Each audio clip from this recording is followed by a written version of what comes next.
Good afternoon. Thank you for joining us for our Retailpreneur Workshop, Mastering Retail Finance. We want to give a special shout out to our presenting sponsor, Localite. We are off to a great start for Retailpreneur, the essential conference for modern retail leaders. So thank you for showing up today. As a reminder, we are recording today's workshop. So if you will keep your questions, post them in the chat, and I will share them with Tom after we finish recording. We also want to give a special thanks to our supporting sponsors, Freedom First, the Roanoke City Market Building, and our media sponsor, Cardinal News. So without them, we could not do the work we're doing.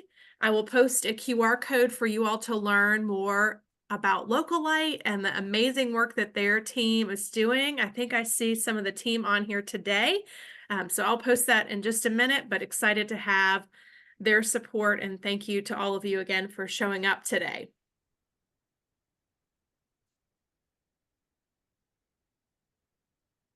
We are funded in part through a cooperative agreement with the Small Business Administration, and we are supported by America's SBDC, the Virginia SBDC, George Mason University Enterprise Center. Other funding is provided by economic development offices throughout our region, organizations, and small businesses that are champions in your corner. We want to give a special thanks to the City of Roanoke, who is our fiscal host, who provides space and support for our work. We currently serve the greater Roanoke and New River Valley in Franklin County.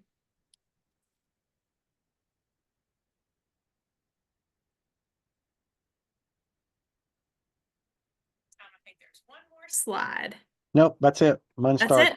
Yep. All right. Those are all of our quick opening remarks. I will turn the conversation over to my colleague, Tom Tanner, to share about mastering the art of retail finance. Tom, take it away. All right. Good morning, good afternoon. And I think the title probably is a little optimistic that we're going to get you to master retail finance in an hour, but I'm going to do my best to at least give you some clues and things that you can do to help run your retail business maybe a little bit better from an accounting standpoint. So the first question I get sometimes is accounting for a retail store different? Well, it is different, but it's different from a restaurant, it's different from a manufacturer, but so is a retail different from a advertising, or a manufacturer is not the same as an advertising firm. Each type of business has its own unique accounting issues, and those are the things we're going to talk about today, is the retail side of the equation. So what are we going to kind of cover today? So we're going to kind of go over ideas for your chart of accounts, which I hope everybody knows what a chart of account is. Not, I'll let you know. Talk a little bit about the retail operating cycle and how it affects your cash flow, which is certainly more important in a retail business than it is in some other types of business.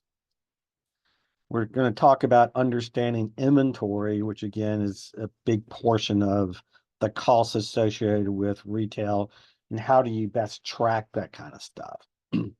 And a lot of what we're going to talk about is some retail metrics, things that you should be looking for in your business to see how your business is doing. Talk a little bit about pricing markups and discounts, which we sometimes get confused or don't maybe understand enough to manage your business appropriately. So we're going to talk a little bit about that, and just mention a little bit about some accounting and point of sale type of systems. All right. So let's jump into it. So the first thing we've got is chart of accounts. So I'm sure you've all heard of a profit and loss statement and a balance sheet. If you haven't, then you need to.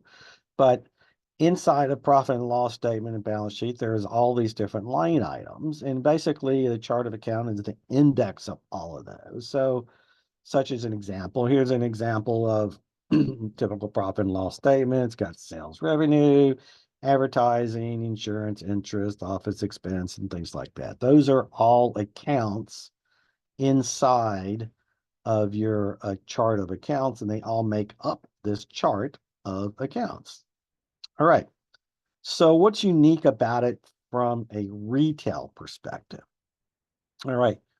The biggest thing in a retail, again, is we come down to the inventory side of the equation. But the first thing I always like to talk about is are you breaking down your revenue by some sort of categories?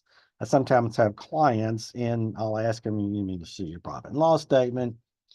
And their revenue is basically all dumped into one sales account. So there's no determination of what's happening, it's just sales. And what I always recommend is try to divide it down into logical categories for you to better manage your business. Such as if you had a woman's clothing store, then maybe you have categories such as women's dresses, women's pants, women's shoes, women's accessories, so that you can kind of pull up and see what each category is doing during each particular period. And then also tied into that is the cost of goods associated with those so that you can see how each category is doing. And also making sure that you're breaking labor out as a cost of goods, because it should be a cost of goods in most retail businesses, because especially the sales side of the equation. And of course, you also have an inventory asset that's going to house your inventory that you actually have in stock. All right, so let's just do what I was talking about. If you looked at a profit and loss statement, this would just be an example. If you would have revenue, maybe you would have women's dresses, women's pants, women's shoes, women's accessories, but you would also have the cost of goods associated with women's dresses, women's pants, women's shoes, women's accessories. So you can start to see when you look at a report, you go, okay, I sold $1,000 worth of women's dresses, and my cost of goods for women's dresses was $500. Okay. That helps me understand how much my cost, what kind of profit I'm getting from that particular category. And you can look at it from a month-to-month basis to see whether or not it's going up or going down, and if there's issues that could be happening that you aren't aware of. So when you just throw all cost of goods into one account, it doesn't help you really manage what's going on with each individual category. So that's the first thing I always recommend people do. All right, so let's just talk a little bit about the inventory management process. And most of you who have inventory do this. You probably maybe not do it as efficiently as you should do it. But so your first thing you do is you identify what items do you need to order. Okay, and you create some sort of purchase order, depending on who you're ordering from, how you do it, whether you call it in, you create a purchase order in your accounting system, you fax it in, or you email it in, or whatever it may do. You receive your order in, obviously, to come in. And the biggest issue I've seen talking to clients and going out and seeing them when they go through some of this process is they receive an order in and they just unpack it and stick it in the inventory or stick it out on the shelves without actually balancing it against the invoice to make sure that your invoice matches exactly what they said they sent you and matches what you physically received. And you'd be surprised how many errors occur that they said they sent you 10 and you've got 8. Well, if you're not checking that and actually measuring to see that you got 8, then you're not going to know that. Plus, even more important, even also as equally important is if the prices change, then you need to make sure that you're annotating those price changes in your inventory system so that it updates your pricing schedule. All right, and then you obviously enter it into your payables, you sell the inventory, and you collect the money, which kind of leads me to the next screen, which is understanding your operating cycle, which is the time it takes money to turn back into money. And operating retail business, you have to fund your inventory up front because you're not going to just have somebody else funding your money. You're going to have to borrow the money. You're going to have to put your own money up to fund your inventory. So what we have to do is figure out how do we lessen that demand on a regular basis. So we just talked about purchasing inventory and checking stuff in and payments to your suppliers. So at some point, you're paying your vendors, and that's when the cash leaves your business. The question now comes up, how long does it take to get from the cash leave process to the cash enters process? And this is the cash gap that you sometimes have. So you might pay for inventory and you've paid $5,000 for inventory, but if it takes you 30 days to sell that inventory, then you're funding that $5,000 yourself. Now, obviously, as you grow your inventory, you can see that number could be drastically different. And of course, if you're doing wholesale or other means like consignment or things like that, that's this cash gap could be even much longer period of time because it takes longer for you to get your money back. So what are the things that you should be looking for? So you're managing your cash. So what you should be doing is properly monitoring your inventory. And this could be done through a good computerized accounting system and the inventory management system to make sure that you're keeping track of stuff. But you're controlling your purchases so that you know, okay, I need to know exactly what I need to order. I'm just not going to walk in the back room and go, okay, I think I need a few of these, a few of these. I'm going to order a bunch of this because I think it's going to sell. That you've got some sort of logical means of purchasing inventory. And you really want to look at how do I take advantage of vendor terms, and especially during times where you're really beefing up your inventory, like during Christmas season or something else. You may be buying in October and not getting money back till December. So you need to look at are vendors offering me 30, 60, 90-day terms? And if they are, taking advantage of those terms so you're not using your cash before you have to. And if they're not offering, ask people, do you offer any terms, or is there alternative vendors that you can go to that offer terms? So there's going to be cases where you're going to have some sort of additional capital available in order to keep going or continue to buy inventory. So things to consider is, do I need a line of credit from a bank or something where I can set up, I need $25,000, a line of credit. I bring it down, I put it back, I bring it down, et cetera, et cetera.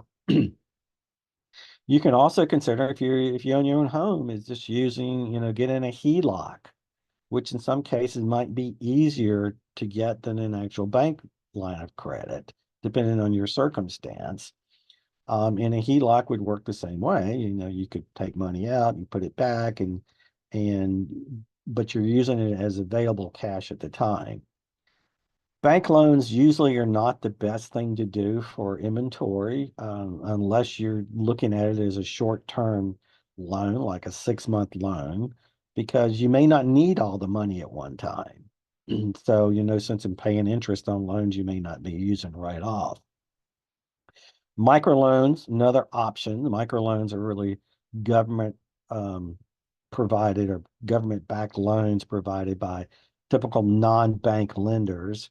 And they're usually in the lower dollar amount, the 5, 10, 15, maybe even 20,000 loan amounts that you can borrow, but they're typically also a longer term, but certainly are an option.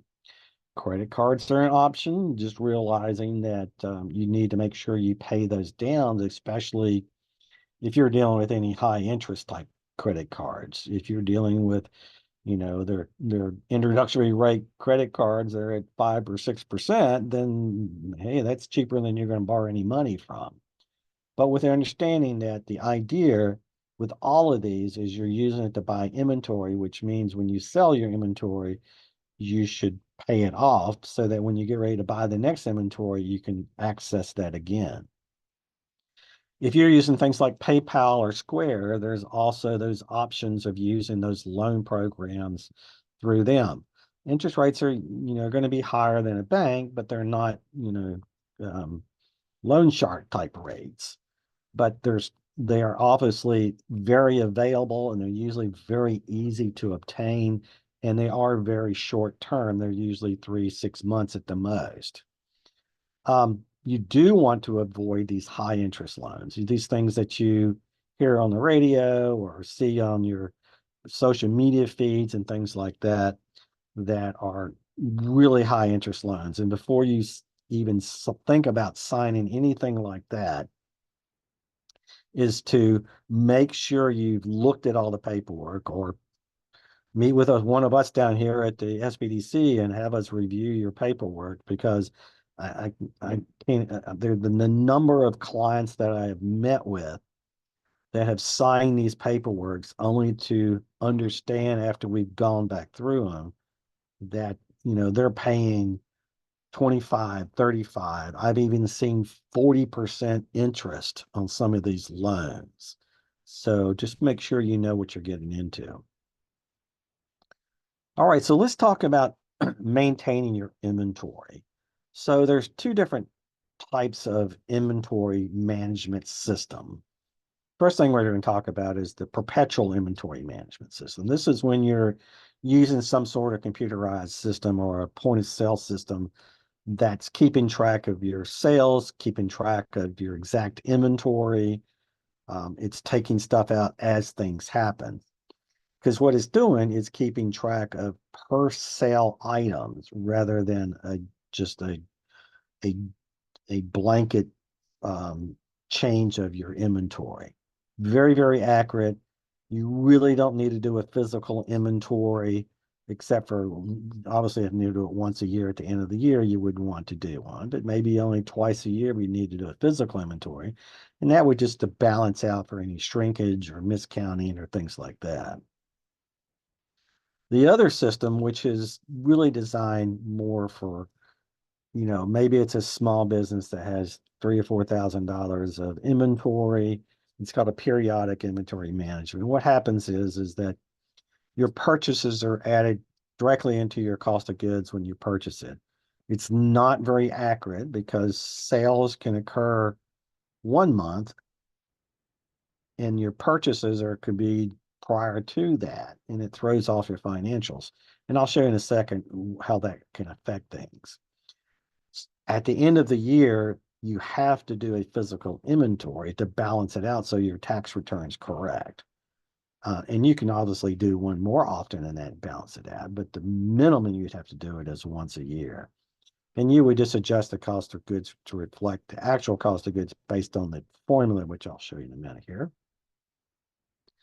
So let's talk about the perpetual inventory management system and how it works and why you want to try to use that when you can. So let's just say you ordered $1,000 of men's clothing and $2,000 of women's clothing. Okay, it arrives in, you pay for it, everything else.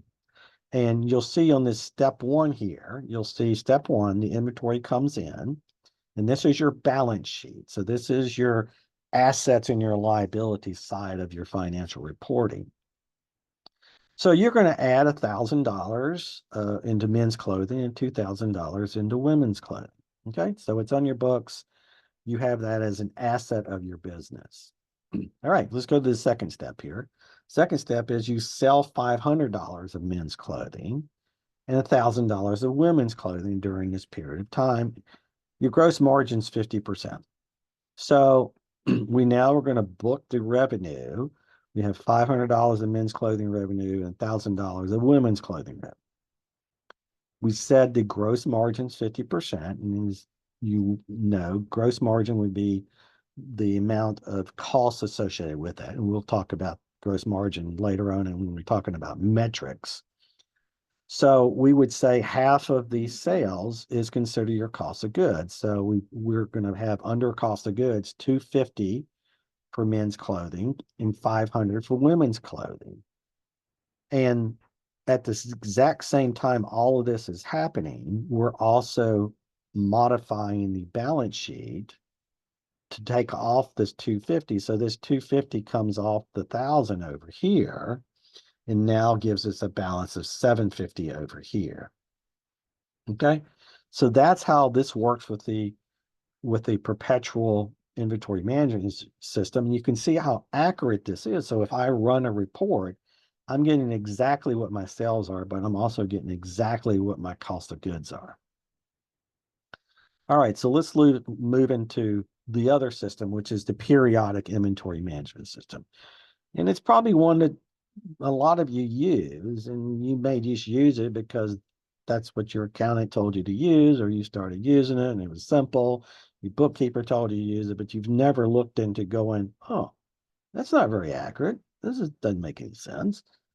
So let's just take an example of how this would work. So let's say you ordered $1,000 of men's clothing and $2,000 of women's clothing, just like we did in the last example, except in this example, it doesn't go to your balance sheet. It doesn't end up on your assets. You immediately charge it as an expense under your cost of goods. So now your cost of goods at 1,000, your women's clothing at 2,000. But you didn't sell anything, or you didn't sell any men's or women's clothing during this time period. So now if you ran a financial statement, you're going to show $1,000, $2,000 expenses, but you're not going to show any income. So how accurate is that profit and loss statement? It's not very accurate at all. Okay. Let's say the next month you sell $500 of men's clothing, $1,000 of women's clothing. So now you've got your revenue, but you don't have any men's clothing. You don't have any cost of goods associated with it. So now this month's not right. So that's inaccurate.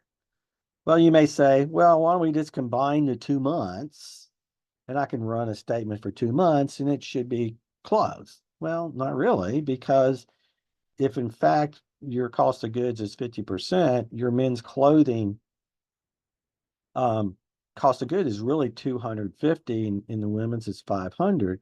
Well, you're still showing cost of goods of 1,000, 2,000, so it's still not right.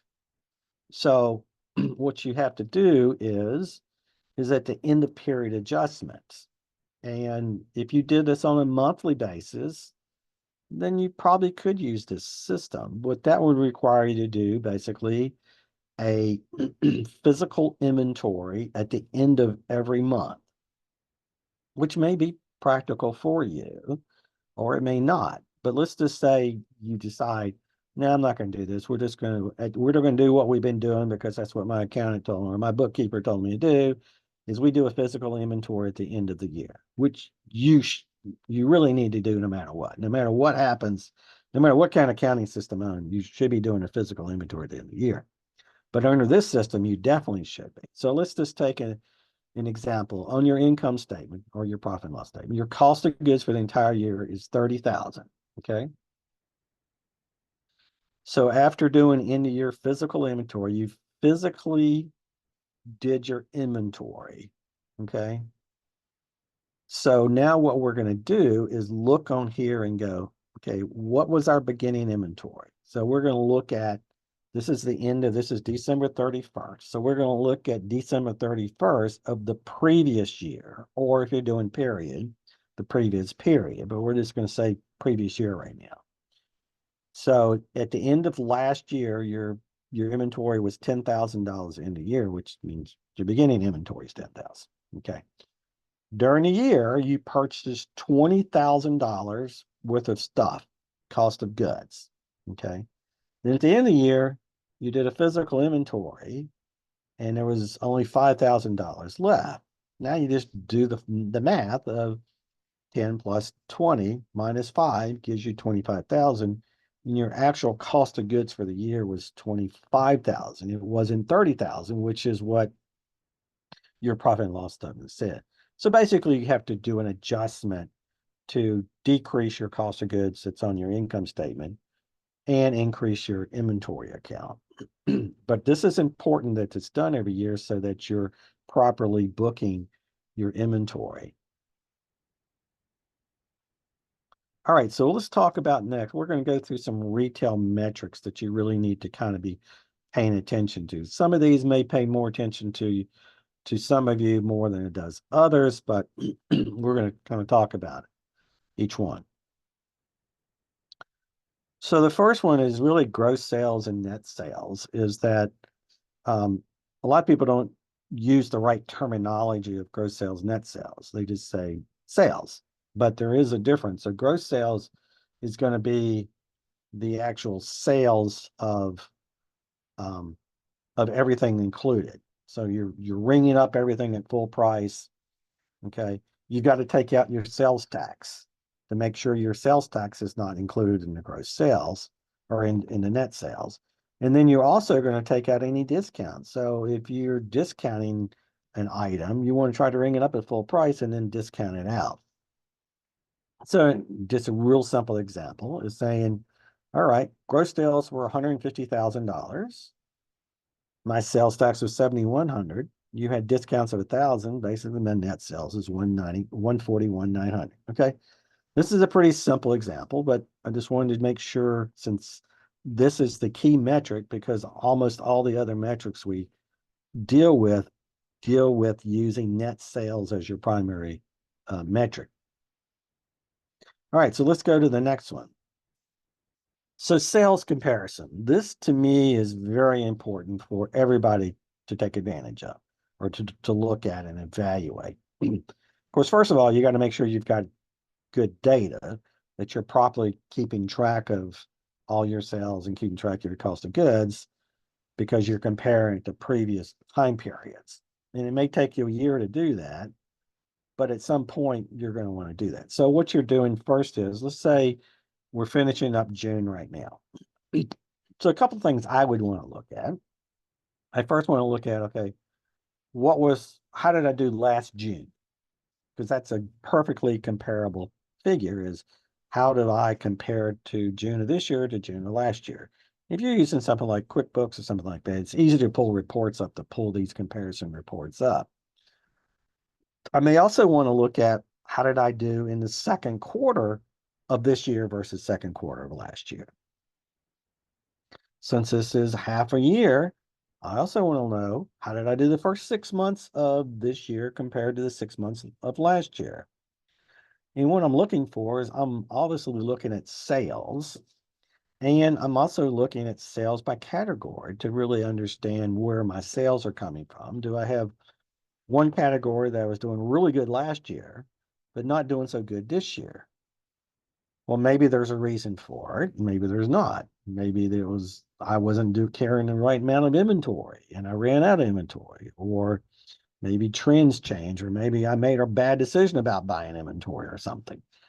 I'm also looking at my cost of goods percentages to see whether or not my cost of goods are maintaining the margins that I had last year, or did I improve my margins from last year?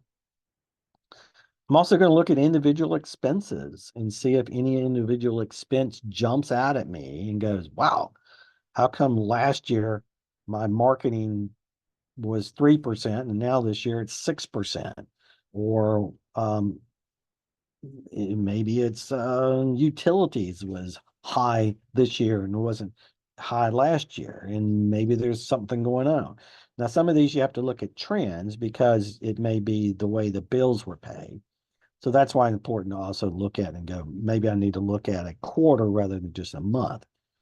And of course, you're looking at net income, because that's what pays the bills. So you really want to make sure your net income is properly monitored, of this year versus last year, this quarter versus last quarter, et cetera, et cetera. All right, let's go to the next one. Gross profit margin. So hopefully you've heard of this term, gross profit margin, and it really is what that is there variable costs that are affected in your business. And variable costs, as you all know, is the costs that are associated directly with the sale of products. So what you're trying to determine is what is my gross profit? And using also the comparison is that gross profit increasing or decreasing? Because my net profit could be changing, but I'm more concerned about my gross profit, because that is the variable costs that are associated with. Am I maintaining? If my sales go down, well, so should my variable costs, but my net profit, my gross margin or my gross profit should not change much. All right, so let's just take an example. Net sales 150,000. Your cost of goods is 75,000. You subtract that out, it gives you 75,000 is your gross profit.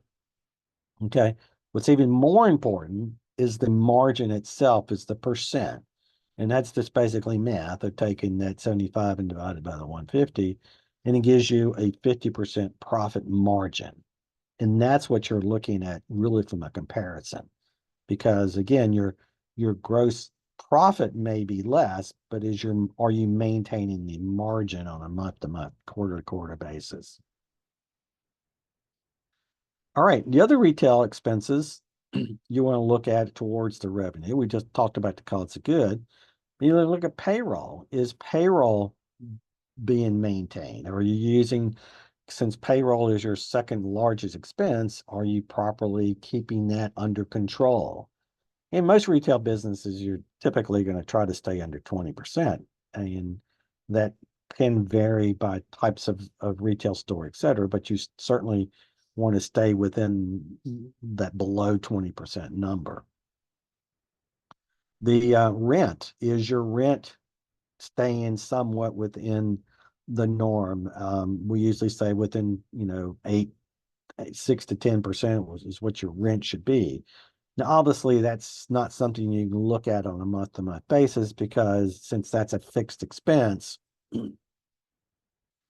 if your retail volume is up 1 month, then your rent's going to be a smaller percent. If it's down, it's a lower percent. So it's something you need to look at more on a bi-yearly or yearly basis to see where your rent is, because what you don't want to do is spending 15 or 20% on rent because you're not selling enough, or you bought too expensive of a place. Marketing expense, that's dependent on your type of industry and what you spend. 3% is kind of an industry average for marketing expenses for many small businesses. Some people spend 0, some people spend more. So something you just have to look at. And of course, obviously figuring this out, I'm just use payroll as an example. Let's say payroll is 27,000, divide that by your $150,000 of sales, and you've got 18%. So under your 20%. Again, that's nice to do as a comparison to previous periods to see how that percentage is staying in place. All right, inventory turns. I don't know how many people know what inventory turns are, or how many people actually monitor it. But this to me is a very important metric, because what it does, it tells you whether or not you've got too much inventory. And what you're basically doing is you're taking your cost of goods and divided by your average inventory. So let's give you an easy example. Is your cost of goods for a period. So a period can be a month, can be a quarter, can be bi-yearly, or it can be once a year. Your cost of goods is 100,000. Let's just say this is for a year. Your cost of good is $100,000. So now you go back looking through your inventory for the whole year, and you kind of average out the amount of inventory that you keep in stock. And it's $25,000. Okay. 1 month it may be 20, next month 30, but you kind of take up every month and then you divide it by 12 and see what you've got. So in this case, it's 25,000. So basically you take those two and divide it out, and it's basically saying is that 4 times a year, you're turning your inventory completely. Now, that doesn't mean you're selling every item, but what it's basically saying from a cost perspective, you're turning your inventory 4 times during that year period. Okay. So is that good or bad? Depends on your industry, but typical retail is 6 to 8 times a year that you're turning inventory. So this would be low if it was an annual basis. If it's a semi-annual, then 4 turns is good, because that means it would be 8 turns for the year. This is a really important thing to look at, because sometimes, people go out and buy, and multiple clients. As a matter of fact, I'll give you an example. I met with a client not too long ago. We were going through this whole exercise, and it was a small business that was trying to grow, et cetera, et cetera. And he has almost $200,000 in inventory. Okay. So he went through his sales, and his actual sales of product, because he also does service and stuff, his actual sales of product was less than $100,000. So it doesn't take too much math to realize that his turns are actually one half. He's actually got 2 years worth of inventory in his building. Okay. That's not good. So you've got so much money tied up in inventory and not turning it enough because stuff could go bad, stuff could be outdated, um, numerous things can happen to it. So the other metric as part of this is what we call inventory days, which is taking the exact same number. In this case here, we're going to divide it by the number of days in the period that you're looking at. For this case here, we're looking at an annual basis. So we're going to say 365 days a year, divide that by 4. And under this scenario, they've got 91 days worth of inventory in stock. Okay. Again, is that good or bad? Well, partly depends. In your business, if you look at it and go, okay, if I order stuff now, it takes me 90 days to get the inventory, then sure, 91 days is good. If I'm in a business that I can order inventory on Monday and have it on Friday, then 91 days is not good at all because I've tied up way too much cash in inventory that I didn't need to. So this is a great metric you really want to look at, especially if you have a lot of inventory. You need to evaluate this. All right, foot traffic and sales conversion. This is another one I think is very good. And it helps you kind of understand what I can do to improve my retail facility. This is a case that you have a physical presence. And that could be, a retail store, bricks and mortar store, but heck, it could even be a farmer's market booth or whatever it may be, a pop-up store, whatever it may be. And what you're looking at is what's the number of sales divided by the number of customers that I have.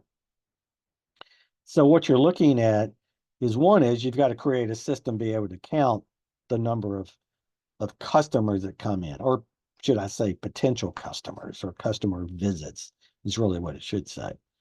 And how do I do that? Well, if I have a retail store and people are walking in and walking out all day long, is there any way for me to keep track of that? Do I need to have like a little tick sheet that I just mark people that come in? Do I put some sort of electric counter on the front door so I can keep track of the number of people that are coming in? Somehow I need to know is am I getting 500 people coming in a day and one person is buying? I've got an issue and I don't know what it is. One is people are coming in because the place looks inviting maybe from the outside, but once they get in, they're totally disappointed.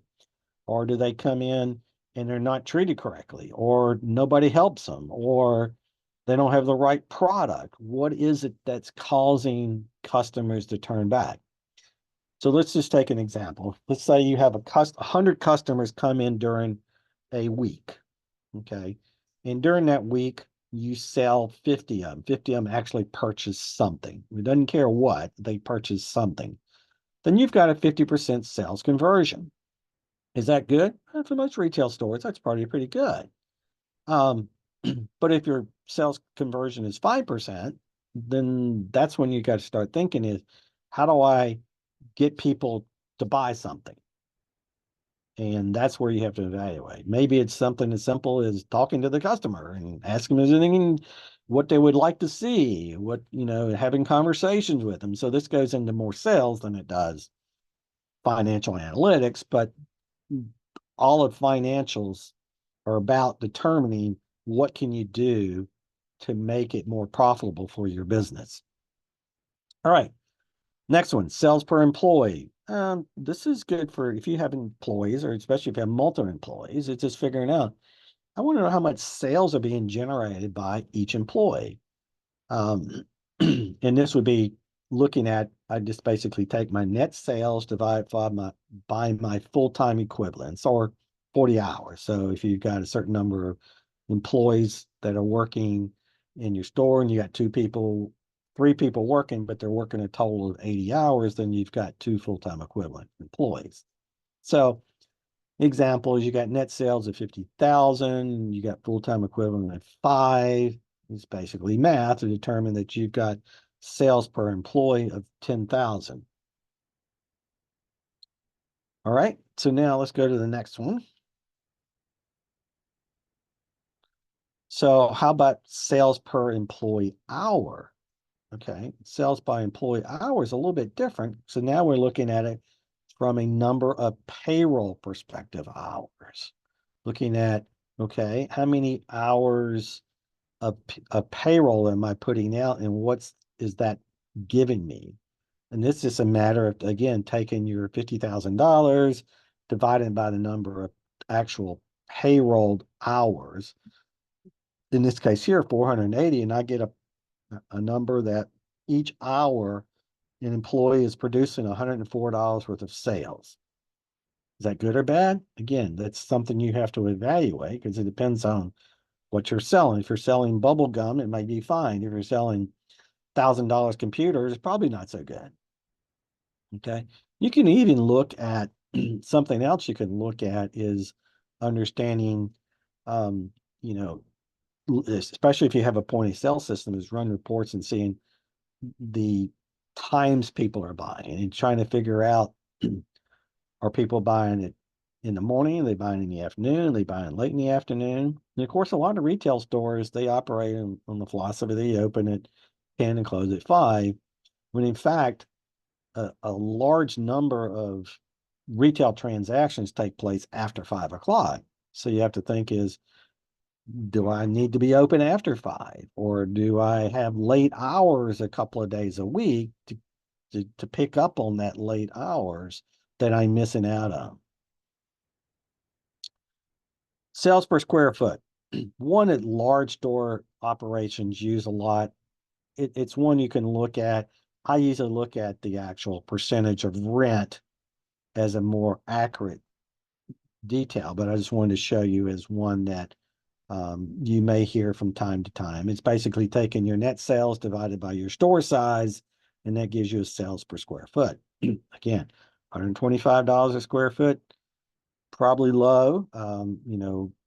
The big box retailers are getting $300 or $400 a square foot, and of course, you got Apple stores that are getting $4,000 a square foot, or high-end jewelry stores are getting $4,000 a square foot. So you really have to kind of look at comparables to other types of businesses that are similar to yours. Average sales per customer, very good thing that you should look at. And this is one, again, if point of sale system, you should be able to easily figure this out, is figure out, all right, what is my net sales and divided by the number of customer transactions. Okay. And this isn't number of people visiting, but these are actual transaction. And it gives you an idea of what your sales per customer is. This is also a great tool to also use if you can pull up reports by employee, so that you can see how each employee is doing, to see which ones are actually doing a better job of selling than others.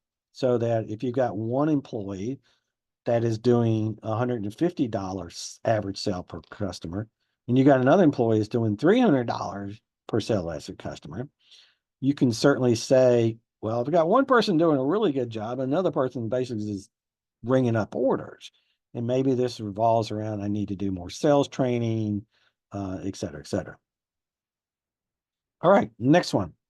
These have to do with e-commerce. I'm not going to talk about it in detail, but if you happen to be also doing e-commerce sales, there are certain things such as sales conversion. This has to do with more of visits to your site or to your e-commerce site, and how many are actually purchasing. This is a big number that you need to really pay attention to. Average order size is the same thing. Is how is that order size? What is the dollar amount? Is it growing or not?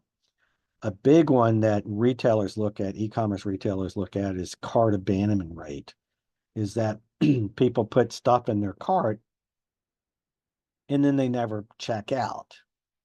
Okay, well, that's could be a big deal, because if you got 20% of your customers are putting stuff in their cart and they never check out, then something's going on, something's wrong. You've got to figure out what's causing that.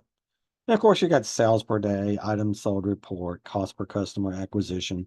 Those are a bunch of other metrics. I didn't want to go into too much detail on e-commerce because not everybody does that.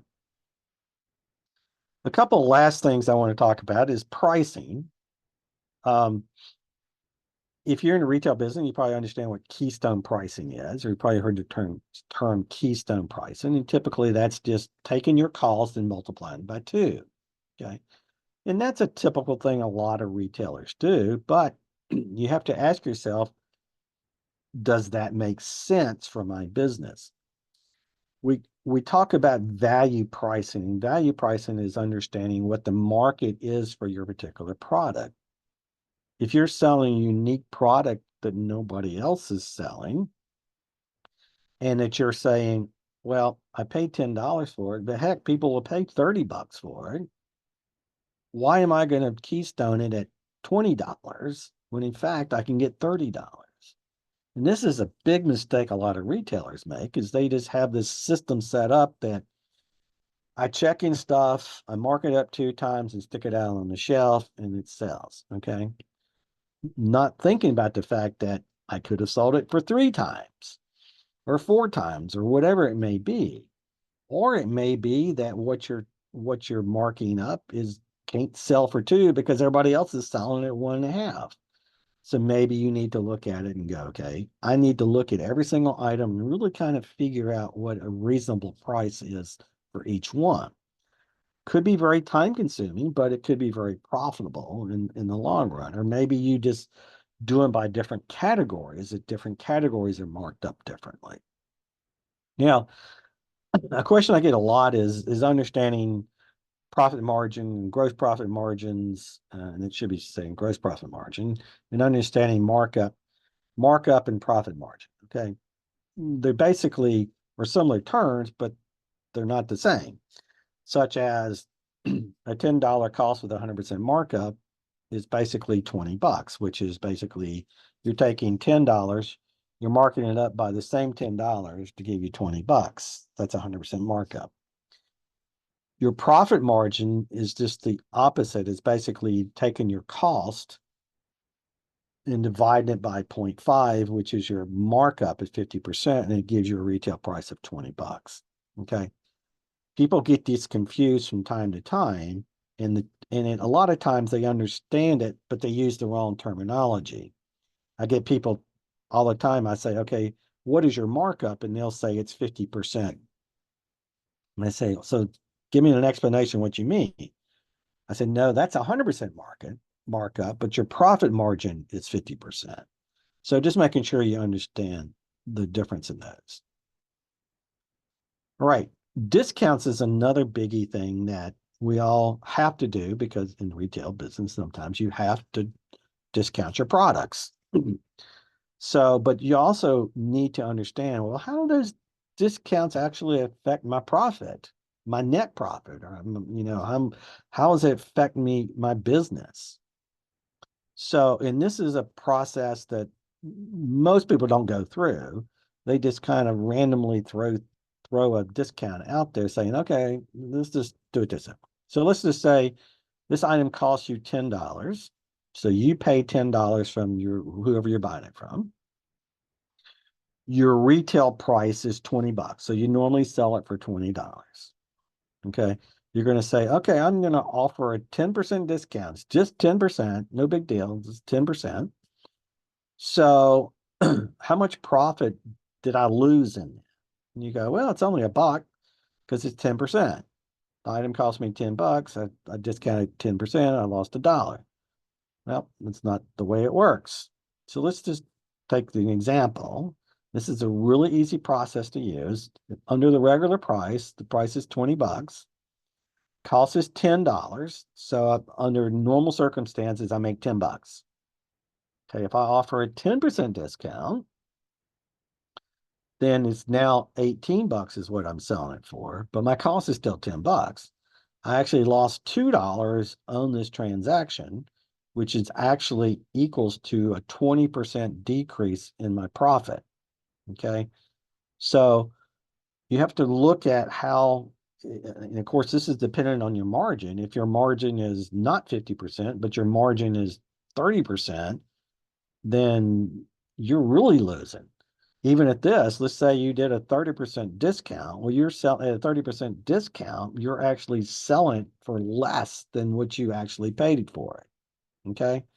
So you've got to really think through this process of what you're doing, to make sure that you're not selling cheaper than what you actually bought it for, but at least understand how much cost you're going to be losing from the profitability of it. All right. And that's really, oh, one other thing I forgot about, the accounting and point of sale system. So things you need to be thinking about is that, what am I going to do to be able to keep track of stuff? You know, right now I'm using a cash register and ring stuff up, or I use a pad and paper, or whatever it might be. Is what can I use to help me better track this stuff? You know, do I need to set up barcoding? Do I need to barcode all my items and scan them in? And certainly that's very helpful. But your first thing is having some sort of point of sale system that tracks your inventory, that tracks your sales. And this could be something like Square. Square does this very well. Shopify, would you think of Shopify as an online service, but it's actually they have their own system that does both e-commerce and in-store purchases, which is great because now you can sell online.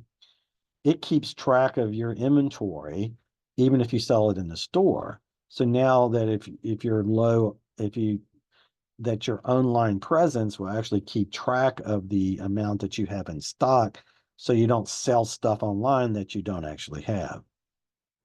And there's other things like Lightspeed and Clover, and then very industry specific for many businesses. And maybe it's a bike shop and there's a particular program just for bike shops, or maybe there's other types of industry that have very specific point of sale systems. The biggest thing to remember is a point of sale system, even if it's Square or Shopify, etc., they are not an accounting system. Point of sale system is strictly just a sales tool to help you keep track of inventory and keep track of your sales. So you need to also pick an accounting program that allows you to do your your accounts payables, to do receivables if need be, to order inventory, run your financial statements and things like that. So when you're trying to purchase something, you need to look at it and say, okay, how well do these integrate together?